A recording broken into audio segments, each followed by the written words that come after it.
So, isang mapagpalang umaga po sa ating lahat. Kamusta po kayo? Amen.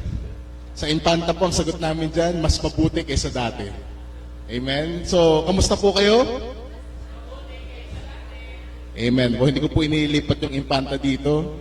Pero, siguro po magtataka kayo, bakit po ganito ako magsalita? Ay ganito po ang impantahin. I am from Laguna po, pero nung nabihag po yung puso ko sa Infanta, pati po yung salita nabihag na rin. Okay po. So, tayo po ay papasimula po sa salita ng Panginoon. Mula sa lahat po, I would like to greet everyone po. Happy 27th anniversary. Kay Daet, sabihin niyo po sa tabi niyo, Happy anniversary. And truly po, it is by God's grace that the church have come this far, continuously doing its mandate from the Lord, continuously loving people, and of course, honoring God. Alam po ninyo, bago po ako pumunta dito, I was asked by one leader of the church, Pastor, bakit ka ba laging ini-invite doon sa BCI Daet? Sabi ko, una, gawa kasing hindi ako natanggi. Maliban po na merong iba na magsalita. Pangalawa po, I have been with years. Although hindi po ko lagi dito, pero it's been years that I've known BCI Daet. Sabi ko po sa leader, medyo connected na kami ng mga tao sa BCI. I remember yung mga ninong at ninang ko nung kasal, how they have supported me. Mahirap po yung aking kasal noon, hindi ako ginugusto nung una. Pero ngayon po ay pambansang manugang na po.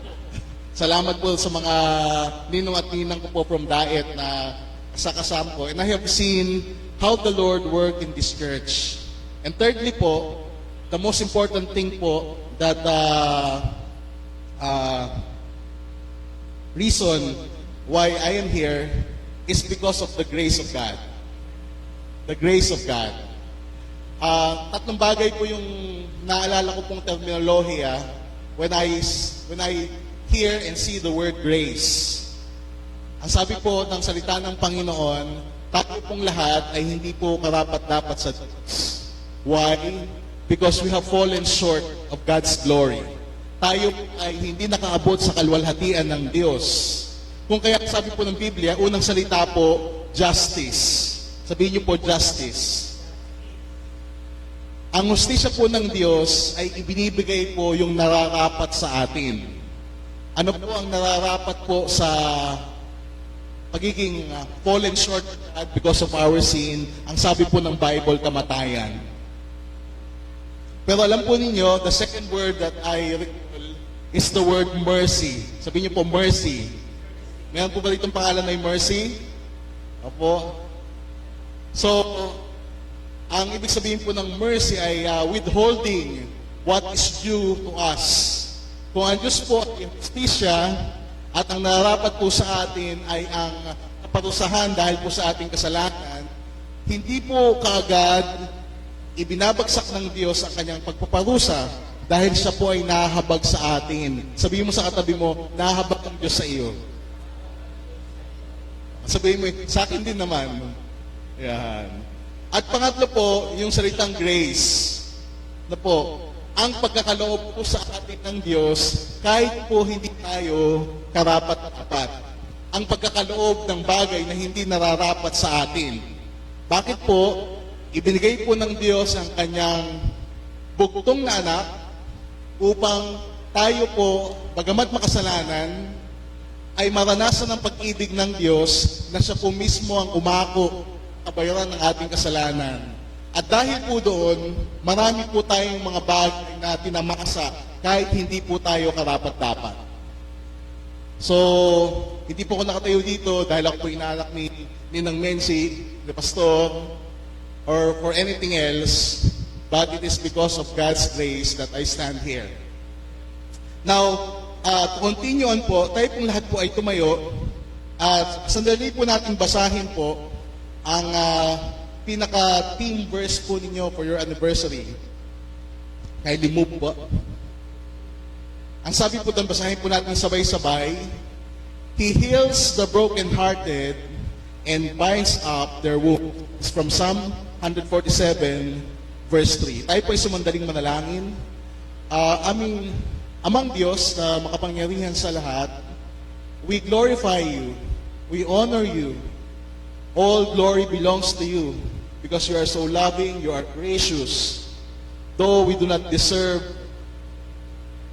your grace, we do not deserve the blessings of eternal life, we do not deserve the fellowship and even the privilege of coming here. Some people would think worship would be an obligation, but because of your grace, it becomes a privilege that we are accepted, we are received because of your great love.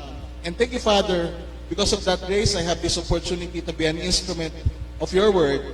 I really pray, Father, that like as we worship kanina po, as we sing songs to you, our listening to your word will also be a part of our worship. A worship wherein we are alive, taking in the very word, and even applying your word, being holy and acceptable to you. This is our reasonable worship and service to you. Pangunahan niyo po kami, Panginoong Diyos. Let it be, O Father, that you will be increased in our life and will decrease.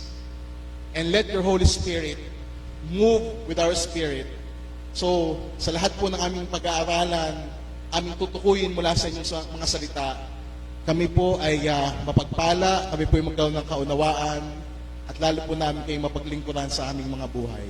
Ito po ang namin sa pangalan ni Jesus. Amen and amen. So kanina po, with my greeting, can you go back to the first slide po? Ang tema po ninyo for your anniversary is Restored by Grace, Strengthened for Service. Pinanauli, pinanumbalik ng kagandahang loob ng Diyos, pinalakas, pinatibay para sa paglilingkod. Move po the slide and move again po to the third slide. Now, from your team po, what can we get from there? We are restored by the Lord that we can be of service to others.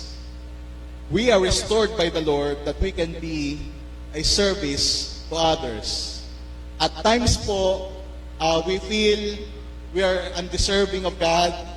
We feel that we failed the Lord, and reality check, pag tinignan natin yung life natin against the holiness of God, pag tinignan po natin kung gaano kabuti ang Diyos sa atin, we would always think that parang kulang pa. Pero here is the Lord completing us, making us whole, so that all our services would be acceptable and that we will be a blessing para po sa iba. Sabihin niyo po sa katabi niyo, you will be a blessing. Start serving the Lord. Continue serving the Lord. Kindly move to the next slide po. Meron po akong tanong sa inyo po ngayong umaga pong ito. Who among you today are broken-hearted? Meron po bang broken-hearted dito po? Sige po. Taas po ang kamay. Yan, no? So, tanongin niyo po yung katabi niyo, broken-hearted ka ba? Yan, no? We will not know. Pangiti-ngiti lang yan. Nakatingin lang yan sa'yo, pero hindi mo alam, broken-hearted yan. Kagabi po, nagkukwentuhan po kami ni Pastor, and sabi niya, yung pong tema ng inyong preaching for this anniversary ay pinag-isipan, pinag-usapan, at kahapon po, nakita po namin yung working ng Panginoon dahil sabi ng kinukwento po ng pastor nyo, ng Pastor Arnold, na he had this heart problem physically. At minsan may mga negative na sinasabi yung doktor sa kanya. Pero sabi niya, he has God. And God has healed physically his heart. Medyo pinapalakas ng Lord yung mga arteries ng kanyang heart. And he's fighting on because the Lord is sustaining him. Hindi ko po alam ang level po ng pagiging broken-hearted ninyo. Meron po diyan, galing po sa pagiging broken-hearted, pero nag-heal na, sabi ay nakamove on na ako, I already moved on. Meron po diyan, hindi nyo alam, tumiting sa'yo nakangiti, pero nasa broken-hearted stage pa, for so many reasons. But praise God, meron po diyan sa katabi nyo, nalampasan na ang pagiging broken-hearted.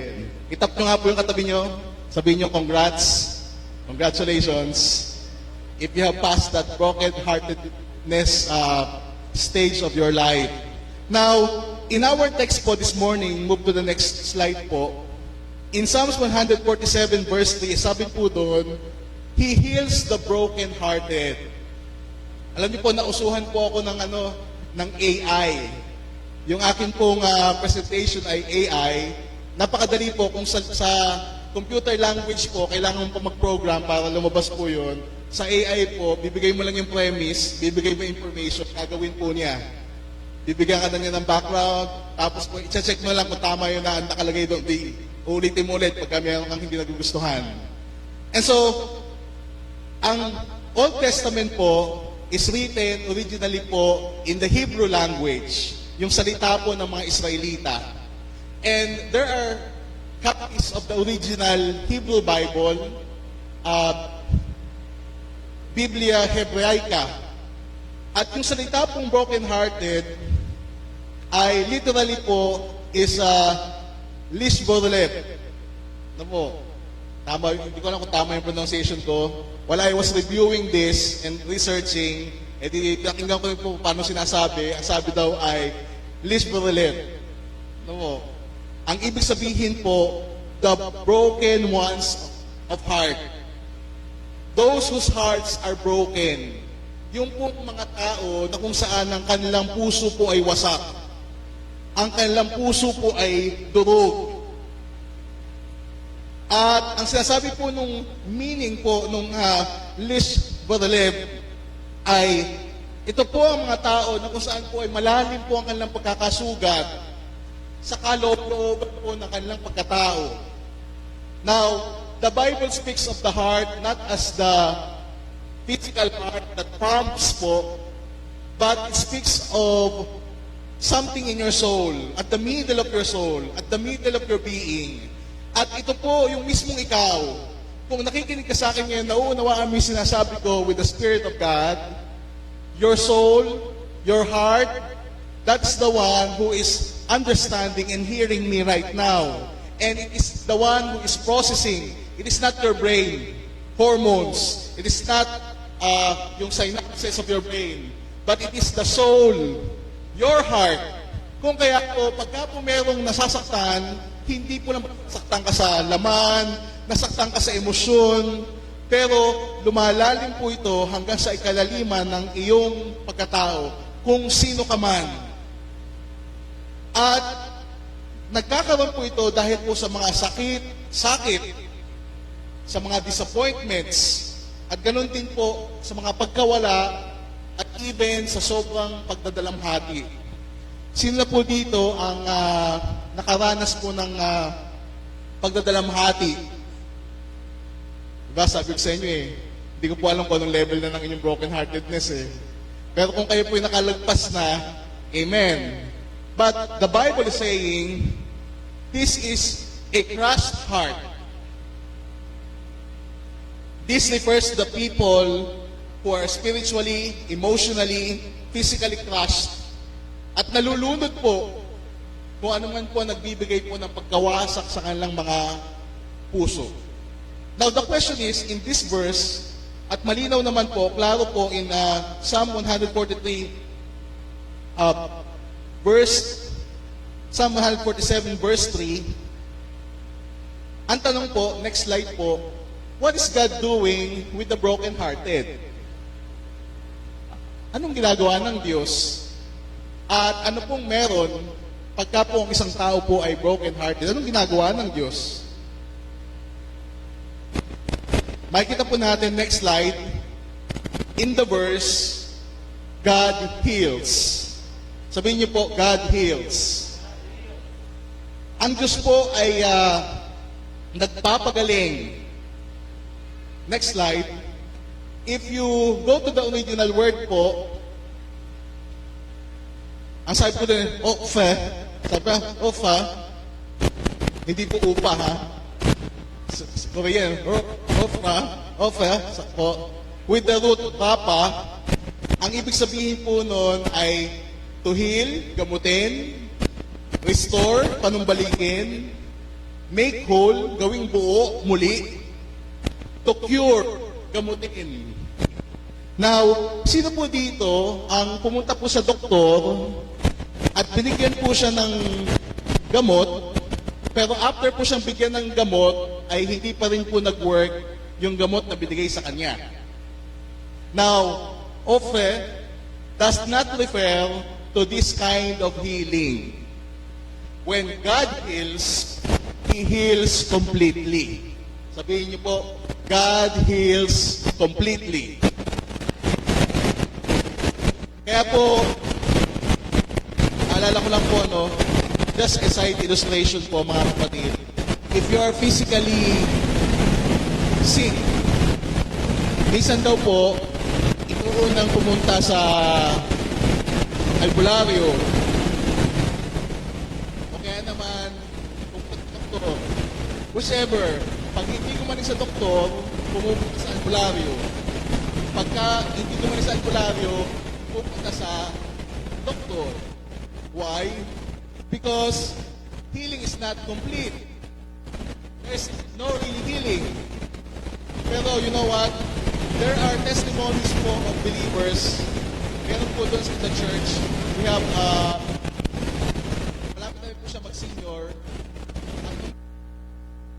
Iwan doon sa anak po niya ay na-find out po niya na marami po siyang sakit sa heart, pangkasama sa liver,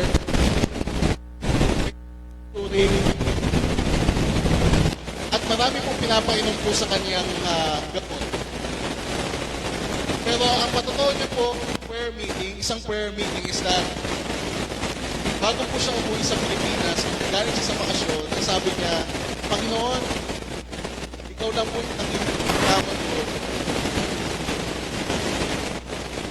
Pagalingin niyo po ako. Of course, punta po siya sa doktor, sinunod niya po yung sinabi ng doktor. Kaya kung nagpapasalamat po siya, hindi po niya tinaas po yung doktor sa amin. Itinaas niya ang Panginoon dahil yung sinabi niya, nung lumapit siya sa Panginoon, naranasan niya po yung pagpapagaling ng Panginoon. Nung bumalik po siya sa doktor, all were clear. Hello po? All were clear. Kaya sabi ko, nainggit naman ako doon, Lord. Kasi sa misis ko, thyroid, pinag-pray namin. Ayaw ko pa ipa-check up, pero we are praying. Ako yung mass doon sa kanyang thyroid. May isa pong kapatid, ang sabi niya, yung pong kanyang asawa po ay may bukol po sa kanyang uterus. And he was praying to God for healing. Nung nagpatotoo naman siya, nung nag-test po sa ultrasound, wala pong natagpuan na bukol. Wala pong amen doon. God is still in the healing business. I'm not saying kagyat na nagpapagaling ang Panginoon. I'm not saying that when you pray, you get healed right away. Pero if God wants you to be healed, He heals completely.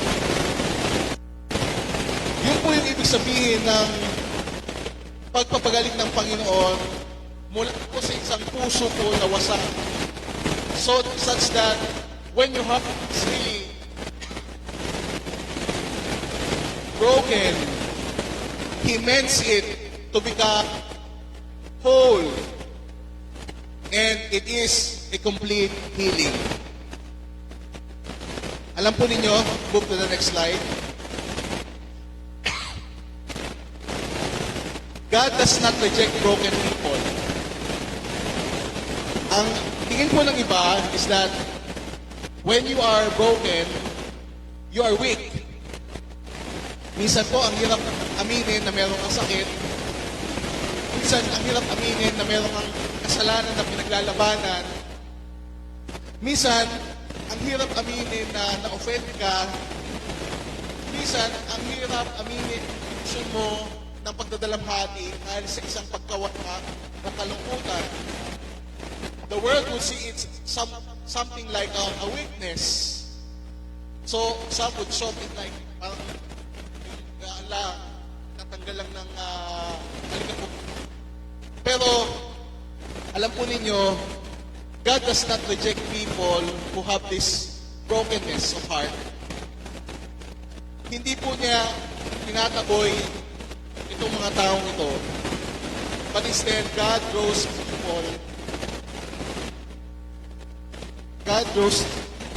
people near to Him. Ang mas nais po ng Diyos ay lumapit po tayo whenever we're broken, especially of a broken heart. Move to the next slide po. What else is God doing sa atin pong broken heart? God finds up wounds.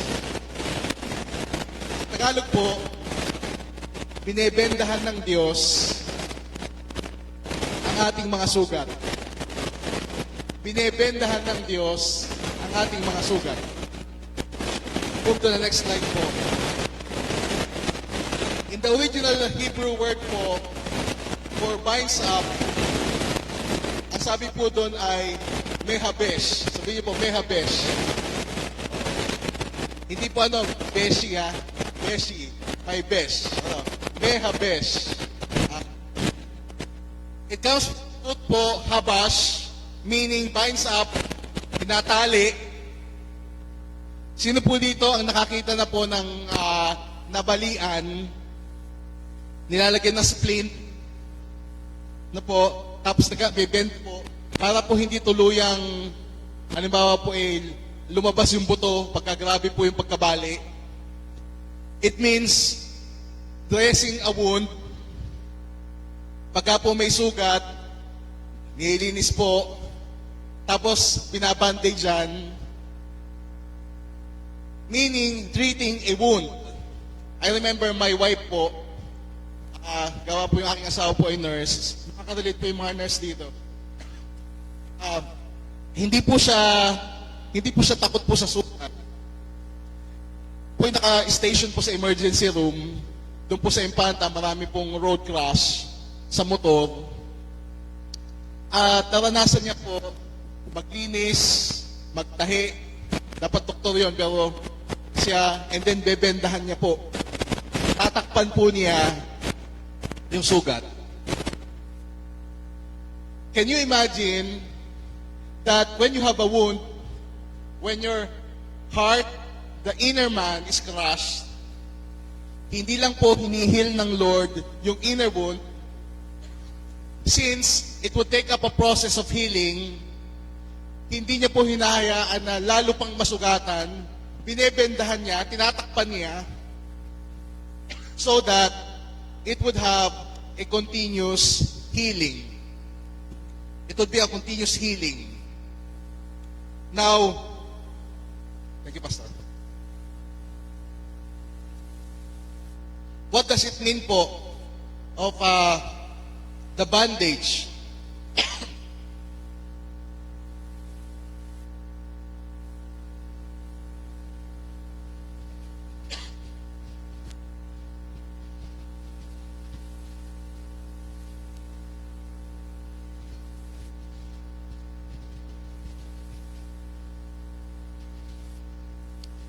Just as a bandage protects a wound while healing takes place, God protects His people as He restored them.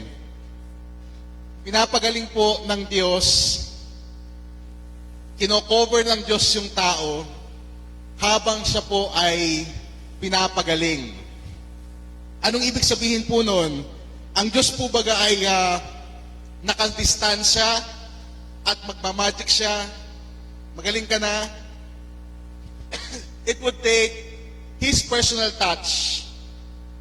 It would take His personal presence and His near presence to to bind up our wounds, such that a believer in Christ wouldn't feel that he is alone, nag-iisa siya, nalulungkot, nasasaktan mag-isa. Pero hindi, kasama niya ang Panginoon na binebendhan ng kanyang mga sugat, unti-unting pinagagaling ng Lord hanggang magkaroon ng complete healing.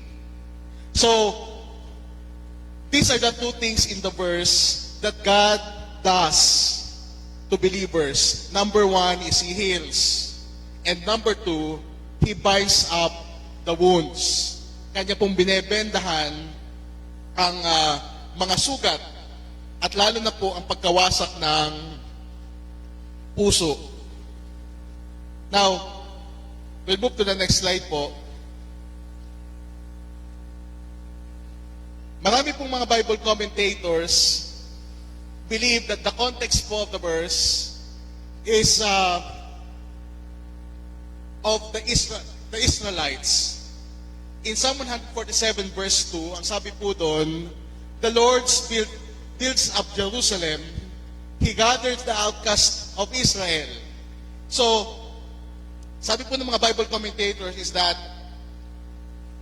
nung nasa exile po yung mga Israelites, they have seen po yung pong care ng Panginoon nung sila po ay matapos po ng pagkaka-exile po na sa Babylon for 70 years at pinabalik po sila ng Diyos, devastated po yung kanilang lugar. Wala yung mga tahanan, sira po lahat, walang pananim, yung pong kanilang mga hayop po ay wala silang pagkukuhanan ng protein, and even yung kanila sa buhay were lost and they never know how to start again, all over again. If you see the slide po, makita po natin doon that families were separated and people experience deep grief as they return from exile, going back to Israel. That was the moment where they were in Babylon, exiled in Babylon. But you see, yung pong pagpapanumbalik ng Diyos po sa kanila, hindi lamang po i-build up ng Diyos yung pong city, Jerusalem. He also gathered the people, restored their hope, their homes, and their hearts. Hallelujah.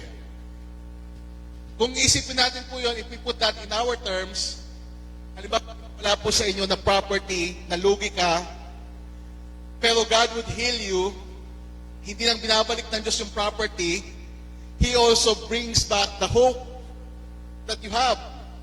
And also the heart, and the dream, and the goals. The same is true in church. After some time, you have troubles in the church. After some times, you have been discouraged in the church. But when God builds your heart, He brings back hope, He brings back joy, and also, He brings back the heart that is whole, serving the Lord. This was the context of the verse. Walang-wala ng pag-asa po yung mga Israelites. Pero babalik ka, wala ka nang babalikan. Pero nung itinayo muli ng Diyos yung kanilang syudad, ibinalik din ng Diyos ang kanilang pag-asa at ibinalik ng Diyos ang buong-buo nilang puso para sa Panginoon. Now, from there, from that context, we would see examples in the Bible, individual examples, and somehow relate it with our circumstances. There are broken-hearted people in the Bible. I will be sharing about 4 people, and then later on po, we'll be concluding na po. It will take like about 20 to 30 minutes. Unang broken-hearted po sa Bible was David. Move to the next slide. David, after his sin, was broken-hearted. Sino po nakakakilala kay David? May David po ba dito? Baka si David po ang ituro nyo ha. May David dito. Ano po? Si David ang kauna-unang hari po ng Israel, though he was from the start, have a great faith to defeat Goliath, and he had won a lot of battles, but still David sinned against the Lord with Bathsheba. Nagkaroon po siya ng adulterous relationship kay Bathsheba, at nagkaroon po siya ng plot na ipapatay ang asawa ni Bathsheba, si Uriah. Akala po niya nakaligtas na po siya doon, but it took about Prophet Nathan, hindi po si Pastor Nathan, si Prophet Nathan, to rebuke him. Sabi niya, alam mo, merong isang mahirap na pastol at nag-iisa lang yung kanyang tupa, pero may mayaman at nagkaroon ng bisita, biruin mo, kinuha pa niya yung kaisa-isang tupa at ibinigay sa bisita. Ang sabi ni David, asama naman niya. Bakit niya ginawa yun? Ang sabi ni Nathan, ikaw yun. Dahil inagaw mo lahat-lahat kay Uriah. At nagkaroon ka ng adulterous relationship sa kanyang asawa. You know what? Labis po na nalungkot si David. Hindi po niya ikinatuwa na siya po'y machismo. Ako naman ang hari, okay lang naman akong gumawa ng ganyan. But he fell down on his knees. He cried out to the Lord. Kaya po nasulat po yung Psalm 51 verse 17. Sabi po doon, a broken and contrite heart, O God, you will not despise. O Diyos, ang isang puso na mapagsisi, ang isang puso na nagsisisi, ay hindi mo tatanggihan. And you would hear. Such that, ano po ba yung idinudulot ng kasalanan sa buhay po ng tao, even in David's heart? It gives deep sorrow, as David felt deep sorrow. Because of that, David confessed honestly, and he cried out to God for mercy. Pagka po, minsan, nakagawa ka ng kasalanan, o deliberately you have done sin against the Lord, is there a moment in your heart, are you feeling, or are you experiencing a conviction of the Holy Spirit that you are not happy inside your heart? And when the Holy Spirit overpowers you, na ihingi ng tawad sa Panginoon yon, you will see God's response, like David. You see, God forgave David, pinanumbalik niya po si David, ginamit niya po sa isang makapangyarihang paraan si David, and later on, we knew, in the book of Acts, God made David to be known as a man after God's own heart. Nakita niyo po, ano pong ginawa ng Diyos? Nakita ng Diyos po ang pagiging broken-hearted ni David, na hindi siya natutuwa sa kasalanan na kanyang ginagawa. Sabi nga ni Paul sa Romans chapter 14, bakit kaya yung gustong gawin ng isip ko hindi ko magawa, pero yung gusto ng laman ko na aking nagagawa, ako na kaawa-awang tao. The anguish and the brokenheartedness. But you see, after confessing to the Lord and being repentant, God restores David. Ang katotohanan po, God restores those who turn to Him in repentance. Mas nanaisin po ng Panginoon na kung may mali tayo at kasalanan, ay bumalik tayo sa Kanya, huwag natin pagtaguan ng Diyos. O sabihin natin, makakalimutan naman ng Lord yun, okay, mamaya na. Ang gusto niya, lumapit tayo sa Kanya, humingi ng tawad, at matatagpuan natin ang kayaan ng kasiyahan na nilinis at pinatawad ng Panginoon. Move to the next slide. Broken-hearted people in the Bible, we would see Hannah. Meron po ba ditong pangalan ni Hannah? Sa Tagalog po ay Ana. She was broken-hearted because of her barrenness. Siya po ay tila baog. Hindi po magkaanak. At napakahirap po noon, sa panahon po nila, yun po ay tabu. Kumbaga, hindi katanggap-tanggap. Bakit? Dahil alam po nila na blessed po ang isang babae buhay nung panahon na iyon na magkaroon po ng anak. Dahil baka isa po sa kanila ang manganganak at pagmumulan po ng Savior. Pero si Hannah, hindi po siya magkaroon ng anak. Siya po inalibura, siya po ay, kung sa term natin ay inookray, siya po ay tampulan po ng lahat po ng humiliation. And what she did, ay pumunta po siya sa templo at umiyak po siya sa Panginoon. Lungkot na lungkot po siya. Bigat na bigat po siya. Bakit? Dahil lumalapit siya sa Diyos, gusto niya magkaroon ng anak, pero hindi mangyari. And the prophet Eli had seen her. Sabi niya, bakit ka ba naglalasing ang aga-aga pa? Hindi po ako lasing. Ako po ay umiiyak dahil wala po akong anak. Ang sabi ni Eli, sa isang balik ka, sa isang taon. And you would know that the Lord had answered your prayer. Siya po ay masyado pong nagdalamhati at humingi po siya sa Lord. Siya po ay umiyak po, 1 Samuel chapter 1 verse 10. She longed for a child. Ang kanya pong pagiging baog has caused him deep pain. She was mocked and she poured out her heart before the Lord. Sino po dito ang tila marami pong pagkakataon sa kanyang buhay na siya'y baog? Let me jump to that. No? In reality po, si Hannah po ay baog, hindi siya mag-anak. But aside from that reality, taking that principle, sino po sa inyo yung ginagawa na yung best niya, pero parang wala pa rin positive na nangyayari? Sino sa inyo po ang merong hinihingi sa Diyos at tagal-tagal ang hinihingi sa Panginoon, pero tila hindi pa sinasagot, tila baog ang kasagutan sa panalangin? How many of us would see our workings, our doings are futile, parang walang saysay, that you cried out to the Lord, Lord, please naman, maawa na po kayo, Lord. And so what God's response to Hannah? God heard her prayer. When you are in deep pain because of barrenness, do you come to God or do you resort to options other than praying? Ano pong ginawa ng Diyos? There was a miracle. God had opened the womb of Hannah. God gave her Samuel.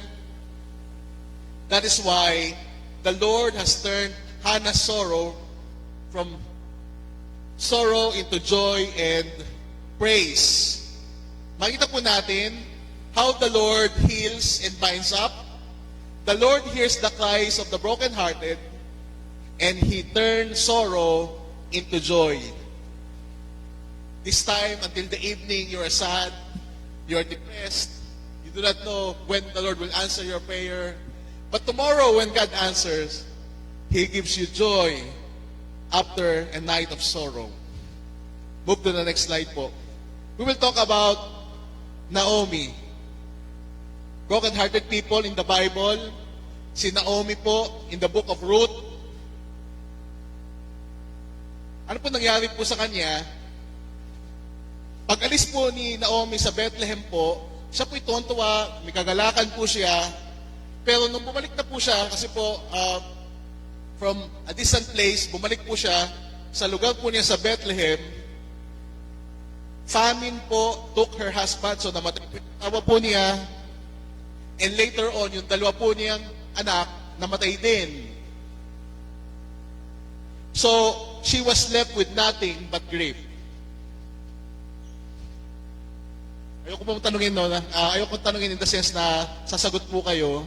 Pero, one of the thing that would really give you a broken heart is that when you lost a loved one, siguro pasagutin nyo lang sa isipan po ninyo, sino po dito kaya ang namatayan po ng mahal sa buhay?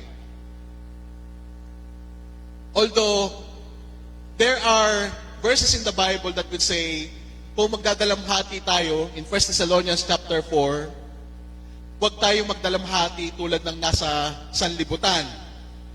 Pero you see, in reality, although we have this encouragement, how would you be happy and how would you have this joyous heart kung nalaman mo at nararanasan mo na wala ka ng kasama sa buhay? Wala na yung asawa mo, namatay na yung anak mo. Pero, the Lord has dealt very bitterly with me, sabi ni Ruth, ni Hannah. Pero, because of the Lord's goodness in her life, God has given Ruth, yung pong manugang po niyang si Hannah, hindi po siya iniwan.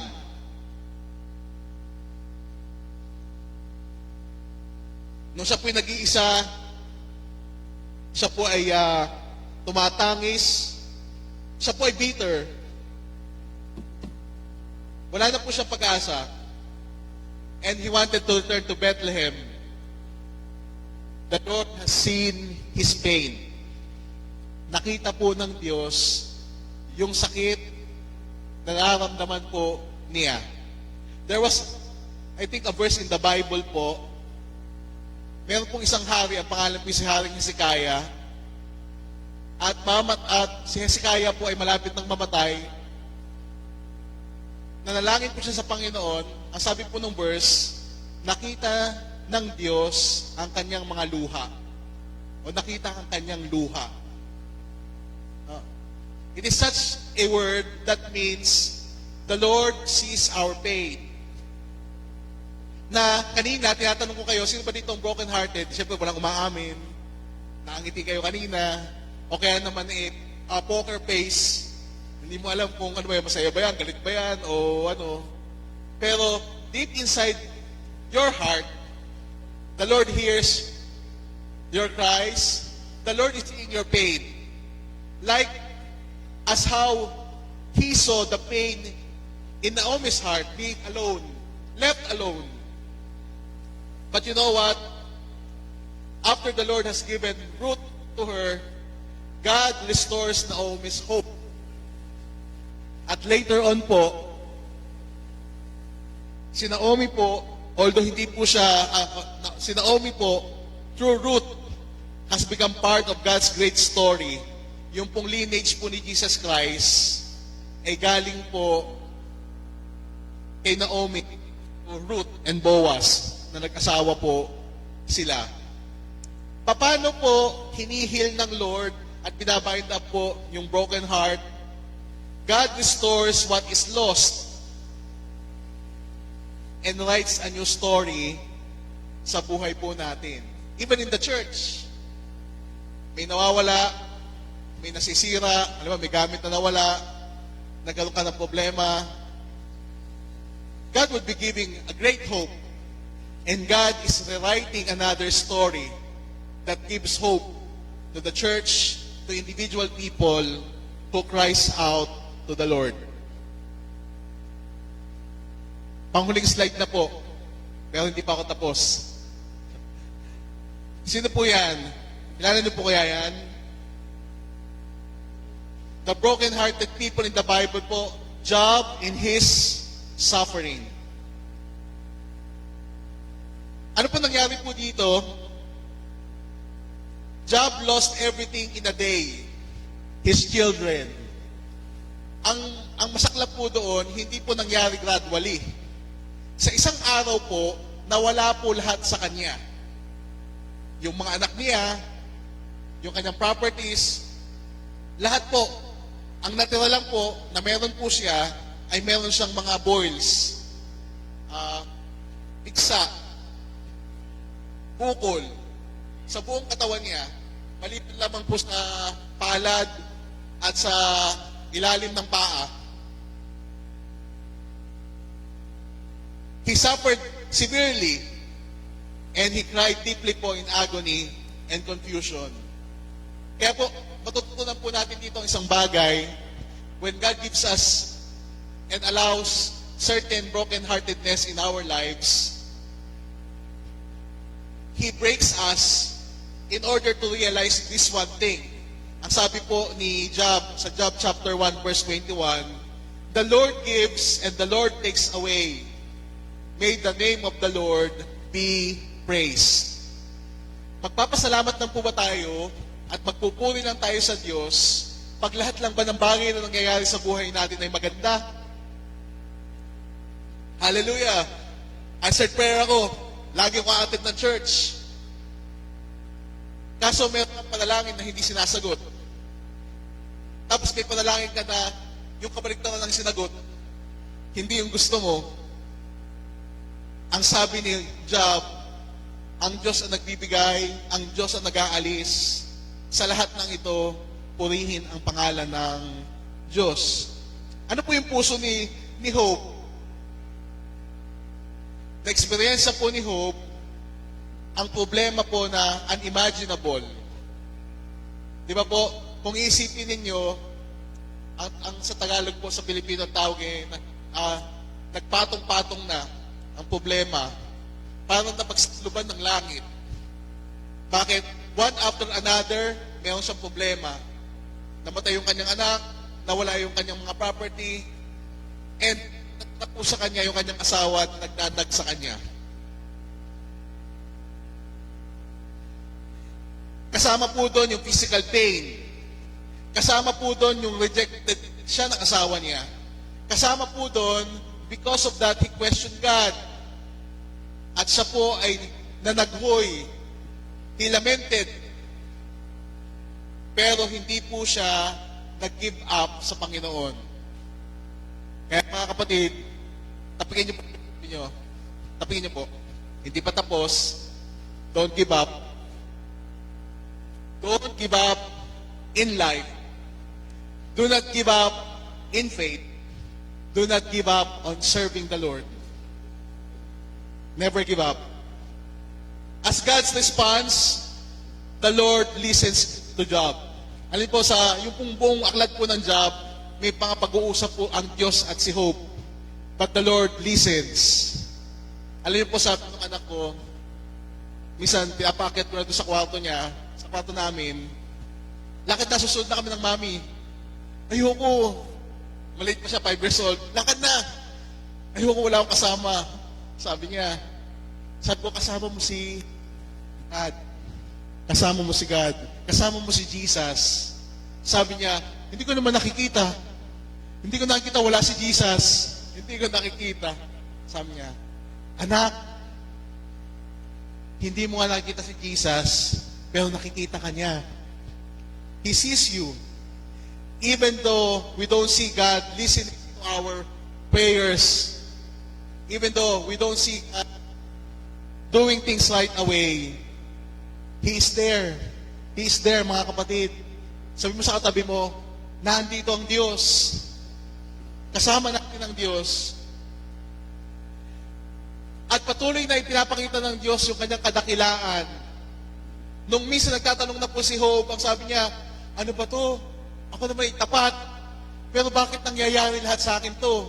Isa lang yung tanong ng Panginoon sa kanya. Ang sabi niya, I think that's in Isaiah, in Job chapter 40. Ang sabi doon, Job, nasaan ka nung likhain ko lahat-lahat ng mga bagay na ito na nakikita mo? Ibig sabihin, yung Diyos po na lumikha ng lahat-lahat, He is in control, He has the purpose, and He has the power to guide us through this life wherein we experience such pain and brokenheartedness. So God revealed His greatness. Pinanauli ng Diyos yung buhay po ni Job. Kaya po, pagka po kayo medyo tiyatamad magbasa ng Bible, wag po. Pero pagka nahihirapan na kayong sugsugin yung kwento ni Job doon sa gitna, basahin niyo po yung Job chapter 1 and 2 para makuha niyo yung context. Tapos basahin niyo po yung huling chapter po ng Job. Makikita po niyo doon, yung nawala sa kanya, lahat po dinoble ng Diyos. At magaganda pa yung mga anak niya, at gwapo yung kanyang anak. At kung gaano kadami yung kanyang herds, lahat po iyon ay dinoble ng Diyos. God honored Job's faith and integrity. So, how does God heals and binds up the wound? Especially when we are suffering, God is near to the broken-hearted. Sabihin niyo po sa katabi niyo, you are never alone. Hinahayaan po ng Diyos ang mga sakit, pain, and He is not finished. Hindi pa po tapos ang Diyos. Pagka po tayo nasa punto po na tayo po ay broken-hearted, gaya nung tanong ko kanina sa level, hindi pa po tapos ang Diyos. At pinapanauli po at pinagpapala po tayo ng Diyos sa tamang oras, sa tamang panahon po niya. The question is, are you willing to wait for that right time? Share ko lang po sa inyo, we are studying po the book of Habakkuk po this month sa Infanta. Ang aming pong pinag-aaral po ay Habakkuk chapter 2. At ang sabi po doon, maghihintay ako sa Panginoon. May nagtanong po, kasi after po ng preaching, although preaching ay one-sided, ako po nagsasalita, ay binibigyan ko ng pagkakataon na, yung church people, baka meron kayong tanong bago ko magpe-pray. Meron po nagtanong po doon, sabi niya, Pastor, kung maghihintay tayo sa Panginoon, kasi po actively and expectantly waiting for the Lord, ano po ang gagawin niyo? Ano po ang gagawin natin pag nasa loob tayo ng problema, pag hindi maayos yung ating buhay, tapos ang sabi niyo ang sabi ng salita ng Panginoon ay maghihintay. Ang sabi ko po, habang naghihintay, magpatuloy ka. You never decrease what you're doing by 1 degree. Kung baga sa temperatura, kung maalab ka sa Panginoon, halimbawa, kumbulsyon, 40 degrees ka, na maalab sa Panginoon, kahit hindi na maganda yung nangyayari sa buhay mo, dapat 40 degrees ka pa rin. Hanggang sa dumating yung kasagutan ng Panginoon. O kahit sa palagay mo hindi dumating yung gusto mo na hihingi sa Panginoon, you never decrease by 1 degree of hotness sa Panginoon. Hindi po mga unbeliever ang hot. Believers, we believers are the hot people. Sabi mo sa katabi mo, you're hot. You should be hot. As God's response to Job, God honored Job's faith and integrity. Pinagpala po ng Panginoon, pinarangalan po ang pananampalataya at ang katapatan po ni Hope. Read natin po, sino yung 4 na illustration ko po? Number 1, sino po yun? Yan, David. Yung po kanyang broken-heartedness is because of the sin. Number 2 po, sino? Si Hannah, because of barrenness. Tila, baog. Yun tayo yung mga ginagawa. Walang kasagutan sa panalangin. Pangatlo, sino po? Naomi. Diba? There's losing her family. Pagdating po kay Hope, hindi lang po family, he is suffering because everything was lost. But God renews and doubles everything. Now, that ends my presentation there. Pero hindi pa po ako tapos. So, how do we apply that in our lives? When God heals and God mends the wound and the broken-heartedness of our heart, then we are being comforted. Sino po nakaranas dito? Sa Infanta po, ang tawag po namin, pagka may sugat, tapos nasakit-sakit, maantak. Naantak. Oo, diba? Diba? Masakit. Diba? Matutulog ka na, masakit. Pag may bali, maantak. Diba? Makirot. Pero, habang gumagaling po yung sugat, paano nagiging makati na? Masarap kamutin. Ano po, excuse me po, mag-lunch na yan eh. Diba? Masarap kamutin. O kaya naman you feel a certain comfort. God is comforting us. As to the church people and as to every one of us, let me tell you of some misconception about having this broken heart? Number one, sabi nila, pagka daw ikay mananampalataya at kay Jesus ka na, hindi ka na mabobroken hearted. Wrong. One, because of the wrong decisions that we have. Second, probably because of the trials that God allows in our life. Don't tell anyone na, oy, punta tayo kay Jesus. Kasi kay Jesus, puro blessing. Kay Jesus, puro kasaganaan. Kay Jesus, good health. That's not true. We are in this world that is fleeting. There is Satan. There is also your flesh that resulted to uneven circumstances in our life.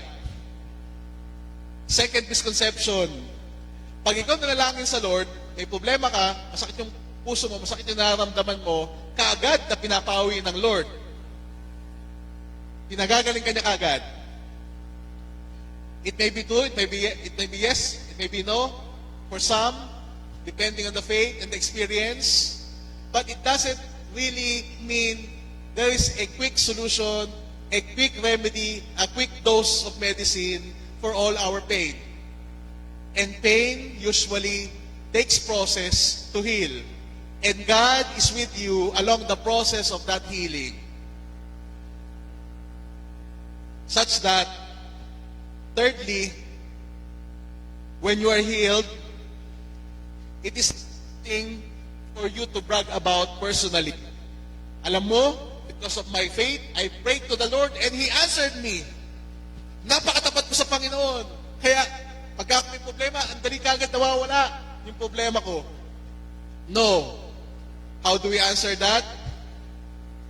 Healing you from your broken-heartedness, healing you from your broken heart, and binding up the wounds of your broken heart is not only for your consumption and enjoyment, but it is also to be used by God for others. Huwag niyo po sayangin ang mga peklat ng mga sugat na pinaghilom ng Panginoon. I remember po, there was a team in the church, Woods. Ano po? Sino po dito ang may peklat? Wala po? May keloid. Naalala niyo po ba kung bakit kayo may keloid? Meron kayong peklat? Do not waste those scars. It is not meant to be for you to remember how great you are and how great God is only in your life, but take time, circumspectly, think about it, na meron palang ibang tao na pwede pong magamit yung pong mga marka, mga scar na meron ka. Can you go to 2 Corinthians chapter 1, verse 4? Ang sabi po doon, 2 Corinthians chapter 1, verse 4, it says here, I will start with verse 3, Blessed be the God and the Father of our Lord Jesus Christ, the Father of mercies and God of all comfort, who comforts us in all our affliction, so that we may be able to comfort those who are in any affliction with the comfort with which we ourselves are comforted by God. Naalala niyo po yung meron pong broken-hearted, nasa proseso pa lang po at pinagaling na.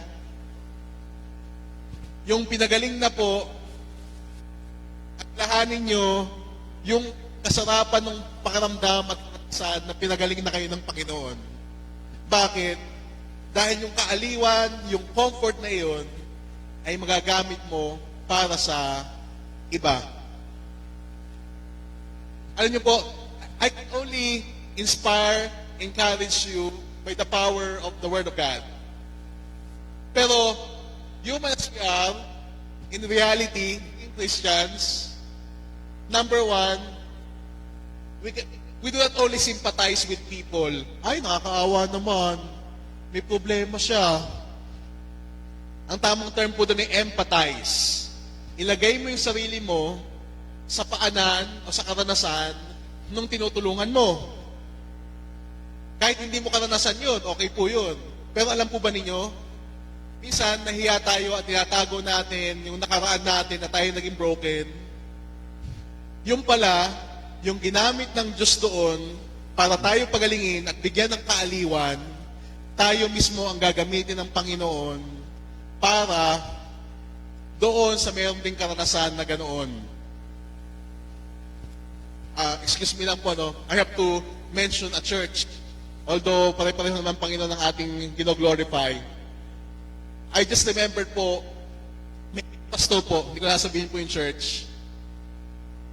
Sila pong mag-asawa ay nagba-Bible study to think that God would always guide their family and protect their family. Pero minsan po, after nila mag-Bible study, pag uwi po nila, yung anak po nila na rape. How can God not protect their daughter? Hindi po sila nag-file ng kaso. No? Ang hirap to, no? Parang ako, pag iniisip ko pa ako magpa-file ng kaso, Lord, parang hindi po siguro ganun ka-mature, Lord, pero help me. Hindi po sila nag-file ng kaso. At yung pong bata na ginawan po ng ganong kasalanan, siyempre torture po sa yun. Pero she learned also to forgive the perpetrators. At alam po ninyo, lumaki po yung gawain nila. Bakit? Dahil marami pala pong mga kababaihan ang biktima ng rape, biktima ng harassment. At itong batang ito na noon ay na-rape, ginamit po niya yung kanyang karanasan upang i-comfort, encourage po ang mga kababaihan na to.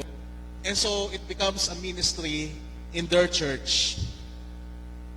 Minsan po hindi na kailangan maging ministry sa church po natin kung wala naman talaga tayong ganoon. Pero, just try to imagine, ano po yung pain, ano po yung nag-cause ng pagiging broken-hearted po ninyo. At pinahintulutan po kayo ng Diyos na gumaling, yun po ay gagamitin natin para magdala ng mga tao sa paanan ng Diyos, makita po nila kung gaano kabuti at kadakila ang puso ng Diyos. Panghuli na po, pero mga 5 minutes pa po to. It starts from the experience of being healed. Parang ang hirap naman na gagamitin ako ng Lord, pero ako hindi pa na-heal. Kauna-unahan pong sinabi ko, we have this sickness even to the point of death. We are all sinners before Lord. Alam po nyo, ito pong church na to, purihin ng Panginoon for 27 years, hindi po yung galing ng pastor, hindi po yung ganda ng lugar, hindi po yung ganda ng pag-aawitan, hindi po yung galing ng management, kung bakit po magpapatuloy po ang gawain na ito. Of course, una ang Panginoon, pero magpapatuloy po ang gawain na ito. Bakit? Dahil marami pong tao na may ministeryohan, na paglilingkuran, na sila po ay mailapit at makilala po ang Panginoon sa kanilang buhay. Bakit po? Dapat po, at totoo po, na yung mga kasama po sa church ito, naranasan po nila ang pagpapagaling ng Panginoon. Let us go to Isaiah po, chapter 53.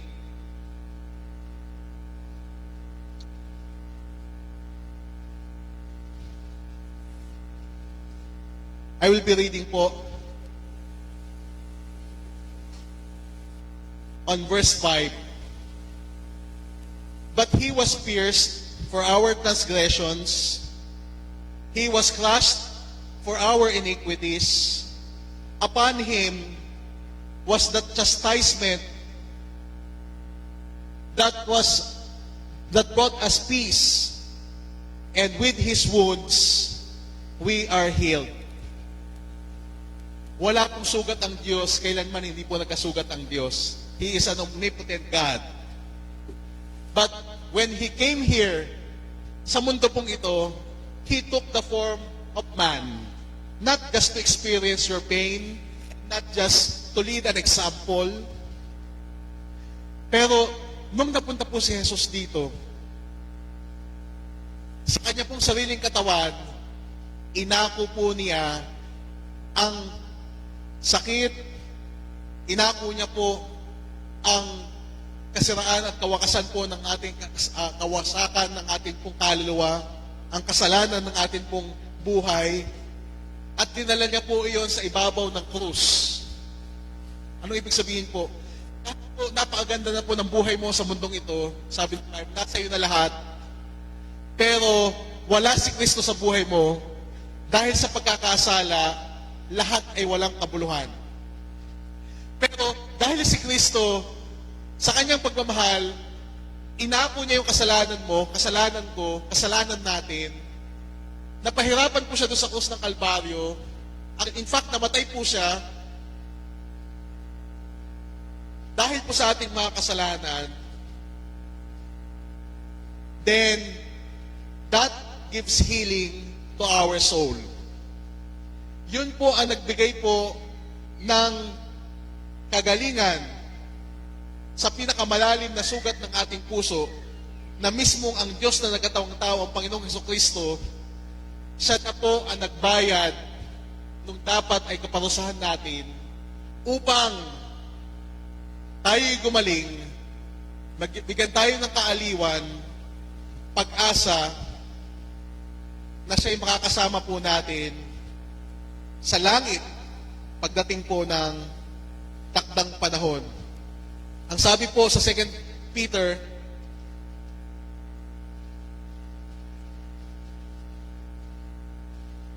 Peter chapter 2, verse 24 po ay ganito, He Himself bore our sins in His body on the tree, that we might die to sin and live to righteousness. By His wounds, you've been healed. Nung namatay si Kristo sa krus ng Kalbaryo, imbis na sa atin ibigay yung sakit, yung hirap at parusa ng kasalanan, ang pinaka-problema ng ating puso, ang malalim na pagkatao natin, yung kasalanan na yun, ang sabi ng Biblia, tayo ay pinagaling niya. Sa sino mang kikilala kay Jesus sa ginawa niya, magtitiwala siya kay Jesus na, Panginoon nga, ang hirap pala ng maging makasalanan, ang hirap pala na namumuhay sa kasalanan. It brings so much consequences, and it brings so much pain in the family, in oneself. Pero, dahil Panginoong Isus, ikaw yung namatay doon sa krus ng Kalbaryo, at yun ang sinasabi ng iyong salita, makapangyarihan ka para ako'y bigyan ng kaligtasan, linisin ako mula sa sakit na ito ng kasalanan. Ako'y sasampalataya sa iyo. Pagtitiwalaan kita ng buong buhay ko. At kung gagawin mo yun, ang sabi ng Biblia, hindi mo kailangan paghirapan maging mabuting tao. Ang Diyos, ang kikilos sa iyo sa pamamagitan ng banal na Espiritu upang maging ganap ang ating pagkatao, we will be whole at makasunod sa Kanya at totoo namang susunod sa Kanya. Mahirap pong sumunod sa Panginoon. Bakit? Dahil ang tao po ay may karamdaman sa kanyang kaluluwa, kasalanan. Pero kung isusuko natin sa Panginoon ang ating buhay, dahil siya po yung namatay para sa atin, dahil tayo mahal niya, ang sabi ng Biblia, una, patatawarin niya tayo. Pangalawa, hindi niya na tayo paparusahan sa dagat-dagat ng apoy. Pangatlo, babaguhin niya ang ating buhay. And that's a totality and complete healing. Healing or complete healing doesn't necessarily mean heaven kaagad. But it is a continuous change of life because you have experienced Jesus in your life as your Lord and personal Savior. Nawa po, patuloy po ang church na ito na maranasan ng pagpapagaling ng Panginoon. Ano man pong estado, meron pa ba, nasa proseso pa ba, magaling na. Nawa, maranasan ng mga tao na mayroong healing sa church na ito dahil ang pinapangaral patuloy ay si Kristo na nagbibigay ng kagalingan at kaaliwan, pag-asa sa sino mang magtitiwala sa Kanya. Jesus, He is the one who heals and binds up our wound. Sabi po sa Isaiah chapter 6, na parito ako to heal the sick, to free them from captivity, and to declare the jubilee that the Lord given. Nawa po, mga minamahal at lahat po na narito, anuman pong anuman pong pagiging broken heart natin po, ilagak po natin sa paanan ng Diyos sa panalangin, ipagkatiwala po natin sa Kanya. Sa iglesia pong ito, patuloy po tayo magpahilom sa Panginoon. Kung merong ihilungin sa ating iglesia, at patuloy nawa po ang mga maghihil kagalingan ng Panginoon ay gawing kalakasan ng iglesia upang manatili po ito kay Kristo at manatili pong ituro ang mga tao sa pagpapagaling ni Kristo. Tayo po ay mag-close na sa panalangin.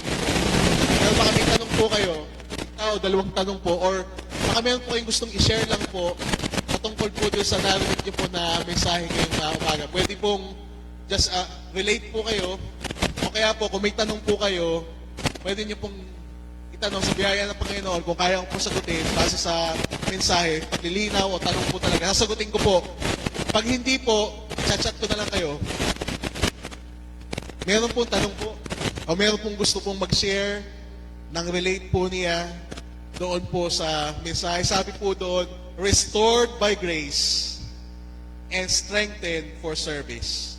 When you have been healed and you have been restored, then it's about time that you serve the Lord. Anyone po? Kung wala po, shall we all bow down and we will pray. Lord God, our dear Heavenly Father, we are so grateful po to know one side of who you are. You are not only a Father, you are not only our Savior and Lord, a friend, you are not only our provider, but you are Jehovah Rapha, the God that heals. And even the inner being, our soul, the heart and the soul, na nasa amin po, Panginoon, na deeply damaged by a lot of things, ay kayo po, Panginoon, ang nakapagpapagaling. And you're always mindful of us. You're always near us. Your presence abounds in us. Lord, continue to comfort and encourage us, Lord, that it is not really a weakness to be sick. Where in fact, sabi po ng inyong salita, ang doktor ay hindi pupunta sa mga magagaling na, pero napunta ang doktor sa may mga sakit. At naparito po kayo upang hanapin ang mga makasalanan na nagsisisi. Lord, salamat po sa pangako po nung iyon. And we're also grateful, Lord, that we anticipate healing from our sicknesses. And though we do not receive healing as we would like it to be, we believe and we know that you are in control. You are still our great healer who knows the purposes of the delays, of not really answering positively do sa aming panalangin. And you have a better healing process and a healing answer sa mga situation po namin. Lord, I pray for this church that you would continue to strengthen them. Use the experiences of all people na narito upang sa mga sugat na napaghilom, sa mga scars na meron, sa marka na nagkaroon ng sakit, the reality of the sickness, ay makita rin, Panginoon, na there is vulnerability, may kahinaan talaga na kailangan gamutin, at nakikita ang kagalingang iyon kay Hesukristo sa bawat isa na nakaranas ng pagpapagaling, patuloy na pagsama at kapangyarihan ng Diyos. Salamat po, Panginoong Diyos, sa lahat pong ito. Kaya lamang po ang aming tiyataas at pinasasalamatan. Ito po ang dalangin namin sa makapangyarihang pangalan ni Jesus. Amen and amen. Papuri po sa Panginoon. Amen.